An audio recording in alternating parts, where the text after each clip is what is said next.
हे भगवान, फिर उसकी गति क्या होगी? आपने तो स्पष्ट कह दिया कि जिसका मन वश में नहीं, जिसकी इंद्रियां वश में नहीं, उसके लिए योग प्राप्त होना कठिन, अर्थात भगवत प्राप्ति होना कठिन है। जो तत्परता पूर्वक संयमित होकर अपने मन को वश में कर ले, वो सुख पूर्वक भगवत प्राप्ति कर सकता है। पर उस साधक की क्या गति होगी जिसका मन, बुद्धि, चित्त, अहंकार ये वश में नहीं है, और वो साधना करता है, नाम जप करता है, सत्संग करता है, स्वाध्याय करता है, पर इंद्रिय विजयी नहीं है, मन विजयी नहीं है। अंतिम समय उसकी भगवत स्थिति नहीं रहेगी, क्योंकि वो मन विजयी नहीं है, विषयाशक्ति है, असावधानी है, अंतकाल में मन परमात्मा में नहीं लगा, विचलित हो गया, साधन से हट गया, परमात्मा की प्राप्ति नहीं हुई। तो हे कृष्ण, कृष्ण सबको आकर्षित करने वाले, हे भगवान, आप ही जान सकते हो, इस प्रश्न का उत्तर आप ही दे सकते हो कि उसकी क्या गति होगी।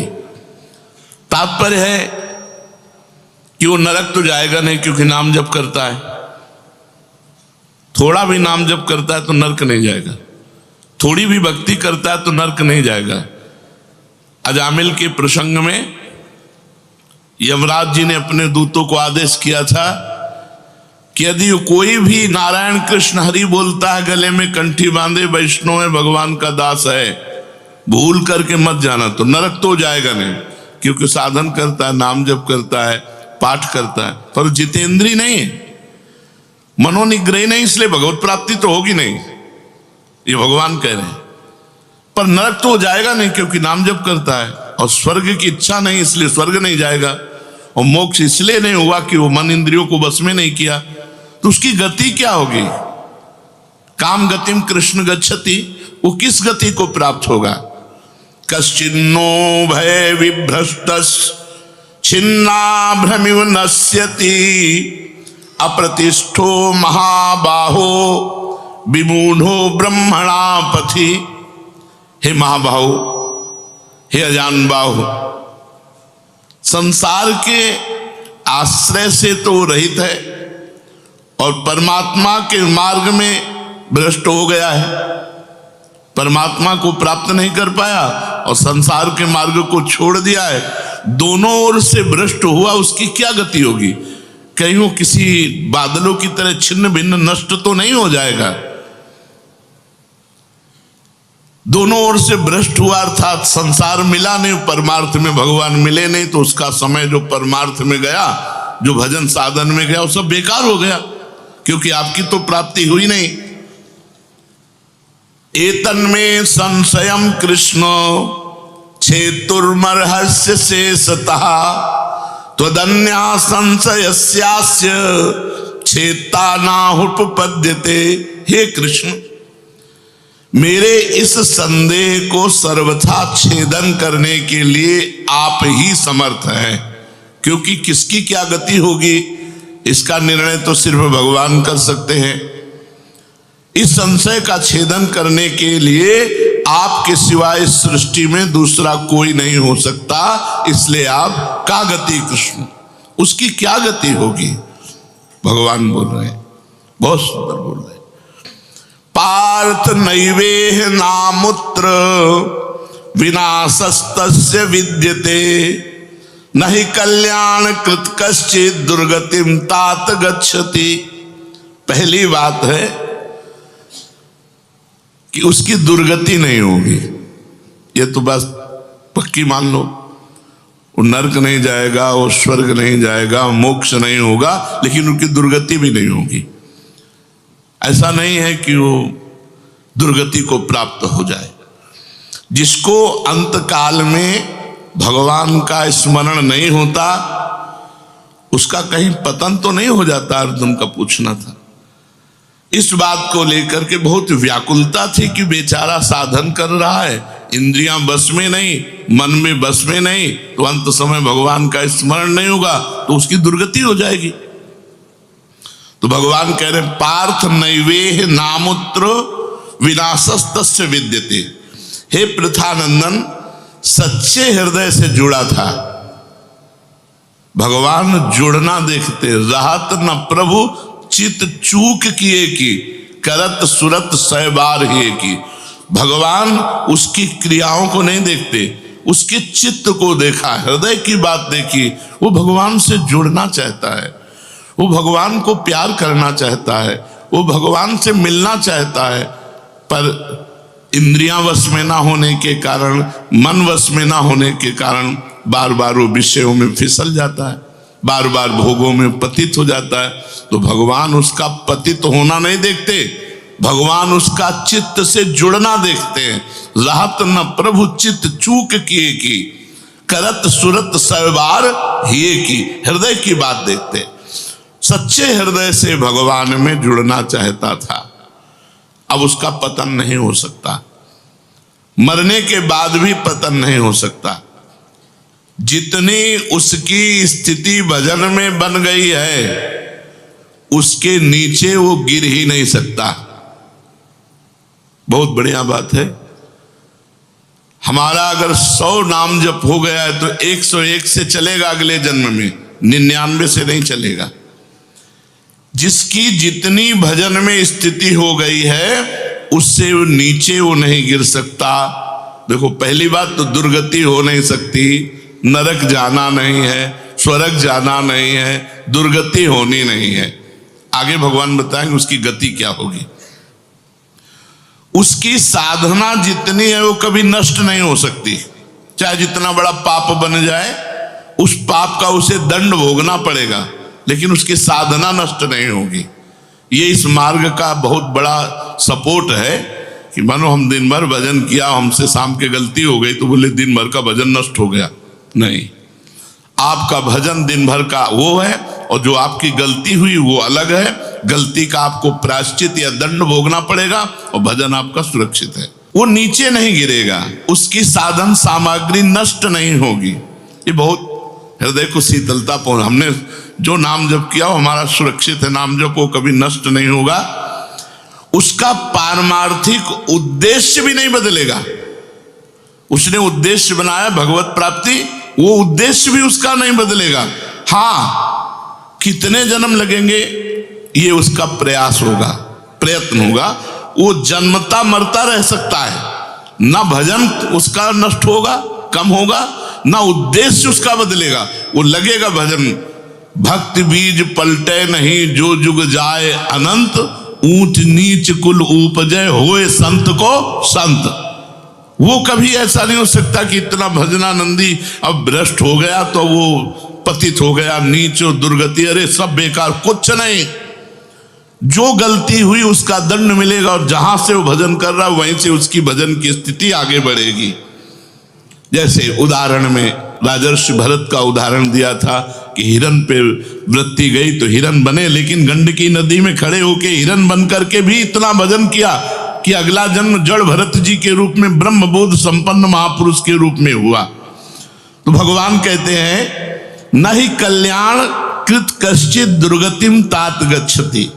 अर्जुन, हे तात, बहुत प्यार भरा संबंध है, उसकी दुर्गति नहीं हो सकती। जो मेरा थोड़ा भी भजन किया है उसकी दुर्गति नहीं हो सकती। साधक के लिए बहुत ही पॉइंट के आश्वासन की बात कह रहे कि थोड़ा भी भजन किया तो उसकी दुर्गति नहीं हो सकती, और अगले जन्म में परमात्मा प्राप्ति की लालसा इतनी प्रबल होगी कि वो इंद्रियों मन को वश में कर लेगा। इस जन्म में जो चूक हुई वो अगले जन्म में सुधार लेगा। उसकी दुर्गति नहीं होने का तात्पर्य है कि जो मनुष्य कल्याणकारी कार्य में लगा हुआ है, जिसके लिए मनुष्य शरीर मिला है, वो कार्य कर रहा है, भजन कर रहा है, सत्संग कर रहा है, स्वाध्याय कर रहा है, ठाकुर सेवा कर रहा है, वो अपने असली कार्य में लगा हुआ है, पर उसका मन चलायमान है, उसकी इंद्रियां चलायमान, तो उसकी दुर्गति नहीं होगी। कारण कि उसका ध्येय चिन्मय तत्व भगवान में है, इसलिए उसका पतन नहीं हो सकता। मैं उसकी रक्षा करता हूं, तो उसकी दुर्गति कैसे हो सकती है? क्योंकि उसने थोड़ा भी सही मेरा भजन किया है।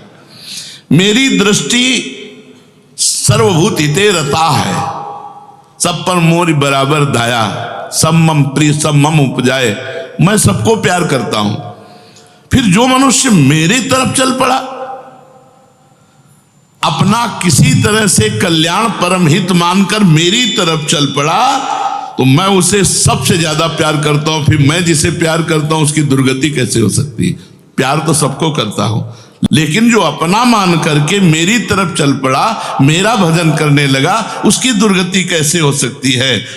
मेरा वो समझे न समझे, उससे वास्तविक संबंध तो है ही। ममैवांशो जीवलोके जीव भूता सनातना। वो भले भगवान से संबंध ठीक नहीं लगा पा रहा, लेकिन भगवान तो जान रहे मेरा संबंधी है, मेरा अंश है। ये संसार के साथ उसका वास्तविक संबंध नहीं है। उसने मेरे साथ इस वास्तविक संबंध को, असली लक्ष्य को उसने स्वीकार किया कि अब इस जन्म में भगवान को प्राप्त करना चाहता हूं, तो चाहे जितना बड़ा गलती पड़ गई, अपराध पड़ गया हो, उससे दुर्गति उसकी नहीं हो सकती। भगवान कह रहे उसका किया हुआ साधन नष्ट नहीं हो सकता। हां, वो देखने में मोहित सा लगेगा कि भ्रष्ट हो गया, अब तो कोई भजन साधन नहीं, अब तो भ्रष्ट सा हो गया है, साधन छूटा दिखाई देगा। परंतु ऐसी परिस्थिति में भी मैं उसका साथ नहीं छोड़ता। उसने मेरा भजन छोड़ दिया, मेरा साधन छोड़ दिया, लेकिन मैं उसका, जैसे एक सत्संग में दृष्टांत में देते थे कि जगन्नाथ जी की सेवा में श्रीअंग पार्षद रहते थे, तो उनमें से एक पार्षद वैश्या संसर्ग करने लगे कुसंग के कारण। तो जब सब पार्षदों को पता चला तो उन्होंने बुलाया और कहा, देखो तुम परम पावन श्री जगन्नाथ जी के अंग सेवी हो, या जगन्नाथ जी की सेवा छोड़ो वैश्या का संग करो, या वैश्या संग छोड़ो जगन्नाथ जी का अंग संग करो। तो भगवान की माया से मोहित हुए, साधन से गिरे हुए होने के कारण उन्होंने जगन्नाथ जी का अंग संग छोड़ दिया और वैश्या का अंग संग स्वीकार किया। आश्चर्य की बात कि जब उनका शरीर पूरा हुआ, वैश्यागामी जो अंग संग सेवी थे, तो जब शरीर पूरा हुआ तो जगन्नाथ जी ने स्वप्न में अपने पार्षदों को आदेश किया कि उसकी अंत्येष्टि क्रिया हमारे पार्षदों जैसी की जाए। तो उनका प्रभु स्वप्न में ही कहा कि प्रभु उन्होंने तो आपको छोड़कर वैश्या को स्वीकार कर लिया था। तो बोले उन्होंने छोड़ दिया था, ये उनकी हिम्मत है, हमारी हिम्मत नहीं, हमारा स्वभाव नहीं है, हमारी सामर्थ्य नहीं है। हम एक बार जिसको पकड़ लिया उसको कभी छोड़ते नहीं। तो भगवान यहाँ कह रहे हैं कि कभी कभी वो मोहित हो जाता है, वो साधन छोड़ता, लेकिन मैं उसे नहीं छोड़ता। ये खास बात समझो, मैं उसे नहीं छोड़ता। उसका किया हुआ अपराध, किया हुआ पाप, भले उसको थोड़ा समय दंड भुगताने के लिए, लेकिन मैं उसे छोड़ता नहीं हूं। तो उसकी दुर्गति कैसे हो सकती है? इसलिए घटना घट सकती है। ये तो भगवान कह रहे हैं मनमानी मत करना, कह रहे घटना घट सकती है। आपने अपराध किया, आपको पाप का दंड मिल सकता है, लेकिन मैं उसके अंदर ऐसी व्याकुलता पैदा करूंगा कि वो सब प्रपंच छोड़कर दौड़कर मेरी तरफ भाग पड़ेगा, क्योंकि मैं उसे नहीं छोड़ता। जैसे गोपियों में थोड़ा अभिमान आया, मैं अंतर ध्यान हुआ, लेकिन उन्हीं के बीच में रहकर जहां व्याकुल हुई मैं प्रकट हो गया। तो भगवान कह रहे हैं कि एक बार जिसके भीतर थोड़ी भी साधना चल पड़ी, थोड़े भी संस्कार भक्ति के पड़ गए, नाम जप करना, वाणी पाठ करना, थोड़ा भी भगवत्कार, कर्म चैव तदर्थीयम सदित्येवाभिधीयते, तो उसका कभी पतन नहीं हो सकता जो संस्कार पड़ गया भक्ति का, क्योंकि सत वस्तु का कभी अभाव नहीं होता। तो फिर प्रभु गति क्या होती है उसकी? तो भगवान कह रहे प्राप्य पुण्य कृताम लोका नुषित्वा शाश्वती समाः शुचीनाम श्रीमताम गेहे योग भ्रष्टो भी जायते।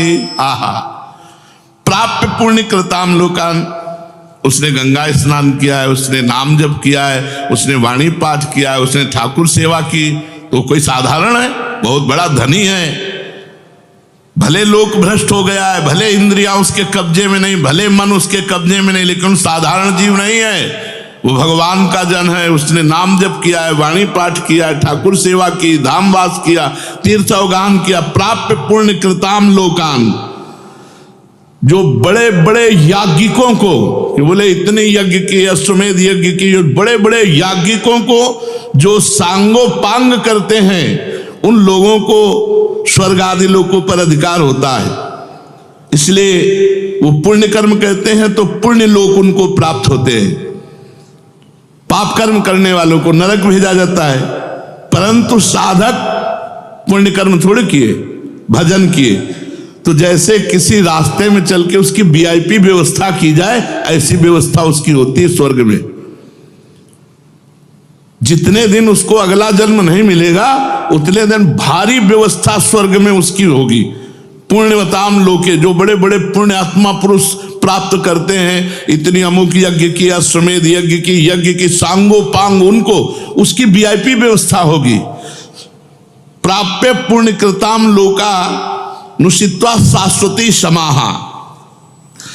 उसको शुभ कर्म का परिश्रम, बड़े बड़े परिश्रम करके जो स्वर्ग आदि के भोग प्राप्त करते हैं, उसे न प्रार्थना करनी पड़ी है, न शुभ कर्म करना पड़ा है, न यज्ञ आदि कर्मों का सांगोपांग अनुष्ठान करना पड़ा है, उसकी ना स्वर्ग की चाह है, तो उसकी व्यवस्था होगी। शरीर छूटते ही दिव्य लोक में जाकर के दिव्य भोगों की व्यवस्था, क्योंकि मन चंचल था ना, इंद्रियां चंचल थी ना, मृत्यु लोक के भोगों में ले भोग, स्वर्ग के भोग, सुंदर सुंदर जितने भोग हैं उन सब की बाहुल्यता। वहां भोगों की जो वासना बनी थी उसके अनुसार भोग। मान लो स्त्री की तो एक से एक अप्सरा, दुनिया का सब वैभव स्वर्ग में विराजमान है, त्रिभुवन में खूब भोगने के लिए सब एकत्रित कर दिया। क्योंकि भजनानंदी कोई साधारण थोड़ी है, उसकी वीआईपी व्यवस्था हुई। अब अंत समय से साधन में विचलित मना हो जाने के कारण जो बड़े बड़े परिश्रमों से, पुण्यों से प्राप्त होता है, वो ऐसे स्वाभाविक रूप से रास्ते में प्राप्त हो रहा है। ये उसकी गति नहीं है, ये अयाचिक वृत्ति से उसकी वीआईपी व्यवस्था है कि अब ले जा रहे हैं तो रास्ते में ऐसे थोड़ी कि कोड़ा मारते, पानी भी नहीं पिया रहे, धूप में ले जा, नहीं, सीधे उसको आनंद पूर्वक स्वर्ग आदि लोगों की दिव्य भोग वृत्तियां, जिन भोगों के लिए वो विचलित रहा है मनुष्य साधना करते समय, वो सारे भोग उसको वहां प्राप्त होंगे। वहां रहने पर इतना भोग दिलाया जाता है कि उसकी अरुचि हो जाती है स्वर्ग के भोगों से। तो मर्तलोक में आके दोबारा फंसेगा क्या? स्वर्ग के भोगों से अरुचि हो जाती है, जहां आसक्ति रही है वो भोग ही भोग उसको व्यवस्था कर दी जाती है, वो घृणा हो जाती है उसको स्वर्ग में ही भोगों से, इतनी वीआईपी व्यवस्था। क्योंकि अंदर से तो भजन था, उद्देश्य भगवान की प्राप्ति का था, तो स्वर्ग आदि के भोग भोगने पर उसे घृणा हो जाती है। वो अपनी वासना जो अंदर थी, जिनके कारण इंद्रियों मन को जीत नहीं पाया, वो देख लेता है, अरे अब ये तो मर्त्य लोक के भोग है, स्वर्ग के भोग, उसको वहां उसके अंदर घृणा हो जाती है। उसित्वा शाश्वती क्षमा, फिर उसे और ऊंचे लोकों में, अगर समय है अभी, तप लोक, जन लोक, महालोक, ब्रह्म लोक, ऐसे महान लोकों में उसे ऊंचे के लोकों में भेजा जाता है। और वहां भी इसलिए भेजा जाता है कि यहाँ के स्वर्ग के भोगों से रुचि, अब यहाँ के ब्रह्म लोक के भोग देख ले। भजन का फल है ब्रह्मादिक के भोग सब विषम लागत ताई, नारायण ब्रज चंद की लगन लगी है जाई। जब ठाकुर जी से मिलने की चाह लग जाती है तो यही इसी शरीर में ब्रह्मादिक के भोगों से भी वैराग्य हो जाता है। भोग भोगने के उद्देश्य से नहीं, क्योंकि जो भोग भोगने के उद्देश्य से जाते हैं उनके पुण्य क्षीण होने पर फिर वो लौटकर मृत्यु लोक में आते हैं, इसलिए वो सीमित वर्षों तक स्वर्ग लोक आदि में रहते हैं। परंतु जिसका उद्देश्य भोग नहीं भजन था और योग भ्रष्ट हो गया है सूक्ष्म वासना के कारण, तो स्वर्ग आदि लोकों में जाएगा, उसका भजन नहीं क्षीण होगा। जैसे पुण्य आत्मा स्वर्ग गया, भोग भोगा, तो उसका पुण्य क्षीण होगा, लेकिन इसका नहीं, इसका तो स्टॉक है, ये तो भागवतिक व्यवस्था है उसकी, ये ब्याज की व्यवस्था है। मूल तो ऐसे ही साधन संपत्ति है। देख लो, कोई घाटे का सौदा नहीं, वीआईपी व्यवस्था होगी मरने के भी बाद। अगर चूक हो गई तो, और चूक ना हुई तो सीधे निकुंज चलना है। वैसे यहां चूक हो जाए तो भी निकुंज जाना है, क्योंकि वृंदावन धाम है ना। अगर यहां शरीर छूटेगा तो यहां स्वर्ग थोड़ी ले जाएंगे, देवताओं का प्रवेश है नहीं, यहां तो वृंदा सखी सहचरियों का है। वो बहुत वर्षों तक उसके भोग सुविधा की सीमा नहीं रहती, ऐसी व्यवस्था होती है। अच्छा, जो भोग भोगने के उद्देश्य से ऊंचे लोकों में जाते हैं उनको फिर पतित होना पड़ता है, लेकिन ये योग भ्रष्ट जब ऊंचे लोकों में जाता है तो पतित नहीं होता, उसकी साधन संपत्ति प्रकाशित रहती है ज्यों की त्यों, और उसका सद्भाव जागृत रहता है। सब मिथ्या है, भगवान मिथ्या करवाते करवाते ब्रह्मलोक तक के भोगों का मिथ्या। अब उन सुख भोगों को भोगने के बाद शुचि नाम श्रीमताम गेहे योग भ्रष्टो भी जाते। अब यहां जब प्रकट हुआ, कब उसका जन्म होगा? कोई सीमा रखी जाती है? अरुचि, अरुचि सीमा रखी जाती है। जब तक उसे भोगों में अरुचि नहीं होगी तब तक ऊपर के लोगों को भोगों में उसे रखा जाएगा। नरक वरक तो जाने की बात नहीं, वीआईपी भोग। जब अरुचि हो गई, अरुचि होगी ही, क्योंकि वो भगवान का भजन करता रहा है। वो ऐसा नहीं कि अब विश्राम मान ले कि अब अप्सरा मिल गई, विमान मिल गया, स्वर्ग मिल गया, अब यही नहीं। उसकी यात्रा नहीं रुकेगी, उसका भजन उसको कचोटेगा, उसके अंदर जलन पैदा होगी, अशांति हो जाएगी। ये सब भोग नहीं चाहिए, मुझे भगवान चाहिए, चलो ब्रह्मलोक। वहां भी ये नहीं चाहिए। तो अब शुचि नाम श्रीमताम गेहे योग भ्रष्टो भी जायते। अब योग भ्रष्ट जब मृत्यु लोक में लौटा तो जगत पूज्य घर में पैदा हुआ, जगत पूज्य घर में श्रीमान, सारा संसार जिसे झुके ऐसे घरों में पैदा, उच्च कुल, भक्ति संपन्न। श्रीमान का मतलब होता है, एक लौकिक शब्द होता है वैभव संपन्न, लेकिन भागवतिक वैभव संपन्न महापुरुषों के घर में उसका जन्म होता है। और लौटने का कारण जो है, उस कारण को भगवान जानते हैं, उसकी बहुतायत कर देते हैं। स्वर्ग भोगा, ब्रह्मलोक के भोग भोगे, और यहां सारे भोग उसके दे दे, ये ले, अरे भगवान का दास है कोई और, ये ले, ऐसे घर में पैदा किया। अब उसकी जो साधन संपत्ति उसको खोल देते हैं, अभी तक बंद रखा, हानि नहीं हो सकती। अब जो ही जन्म हुआ, जैसे अपने लोग अब जो ही स्कूल जाते, स्कूल से पढ़ के आते, लगता है माँ नहीं टिकेगी, पिता नहीं टिकेंगे, सब मरेंगे, तो मेरा साथी कौन है, मेरे जीवन का लक्ष्य क्या है, क्या यही उद्देश्य है? बस बैठ जाते एकांत में, और संत जन आते थे, वो श्री राम जय जय राम, श्री राम जय, कीर्तन कराते थे तो वही याद था, श्री राम जय जय राम, श्री राम जय जय राम। बस नाम जप करना निश्चय हो गया। 13 वर्ष के उस भागो, ये देखो, उत्तम कुल ब्राह्मण के घर में, और पूरे साधु महात्माओं का सानिध्य, और पिता पूरे स्वयं महात्मा नंगे पैर हल जोतते, बड़ी कठिन परिश्रम के द्वारा वो उदर पोषण करते। और संत महात्मा 8-8, 10-10 संत महात्मा दरवाजे पर। बच्चापन से ही क्या बन कि अब मुझे संसार से भाग, किसी ने हमें सिखाया नहीं, भागो संसार से और भगवान की प्राप्ति करो। तो मनुष्य जन्म में जे ही जन्म लिया से साधन संपत्ति खोल दी गई। अब वो साधन में एकदम चिपक गया, क्योंकि पीछे जहां चूक हुई थी वो ऊपर से नीचे तक सब समुदाय भोगों का देख लिया। अब उसका अंतःकरण साधना से परिपूर्ण होने लगा। वो जो अंकित संस्कार भोगों के थे वो अरुचि पैदा हो गई। योग भ्रष्ट अज्ञात रूप से पुनः ऐसी साधना में लग गया जिसमें किंचन मात्र भी इंद्रिय और मन का मनोरंजन नहीं, पूर्ण इंद्रिय विजेता, पूर्ण मन को संयम में करके।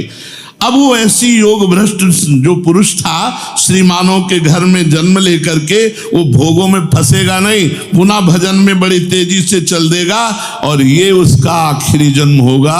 तेजी से भजन करके वो भगवत प्राप्त हो जाएगा। तो अर्जुन जी ने पूछा था कि फिर क्या उसका पतन हो जाएगा? जो भगवान का भजन करता है, भगवत प्राप्ति नहीं कर पाया, मन वश में नहीं हुआ, इंद्रिया वश में नहीं हुई, तो भगवान ने उत्तर दिया वो ऊंचे के लोकों में जाकर खूब सुख भोग, जिन भोगों के लिए लालायित रहा था वो सब भोग मिलेंगे, और अंत में श्रीमानों के घर में, कुलवानों के घर में जन्म लेकर भक्ति का ऐसा वातावरण मिलेगा कि जन्म से ही भगवान के भजन में लगकर वो इस जन्म में भगवान को प्राप्त कर लेगा। शेष चर्चा आगे। श्री राधा वल्लभ लाल।